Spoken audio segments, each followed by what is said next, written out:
आता बातमी येते धाराशिव जिल्ह्यातून। उमरगा लोहारा विधानसभा मतदारसंघातील सामाजिक कार्यकर्ते सादलिंग अप्पा स्वामी यांनी धाराशिव जिल्हा संभाजी ब्रिगेडच्या पदाधिकाऱ्यांसह मराठा योद्धा मनोज जरांगे पाटील यांची सदिच्छा भेट घेऊन विधानसभा निवडणूक आणि आरक्षण यावर चर्चा झाल्याबाबत माहिती समोर येते। विधानसभा निवडणूक अगदी जवळ येऊन ठेपल्या आहेत। त्यात आता सादलिंग स्वामी यांनी मराठा योद्धा मनोज जरांगे पाटील यांची दिनांक 30 जून रोजी अंतरवाली सराटी येथे जाऊन भेट घेतली।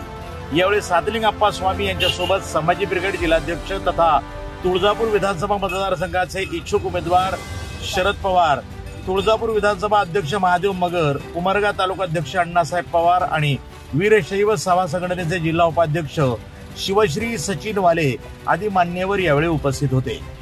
यावेळी निवडणुकीच्या अनुषंगाने चर्चा आणि मराठा आरक्षण यावर चर्चा झाल्याबाबत माहिती समोर येते, पण नेमकी काय चर्चा झाली हे अद्याप गुलदस्त्यामध्ये आहे। एनटीव्ही न्यूज मराठी, उमरगा, जिल्हा धाराशिव।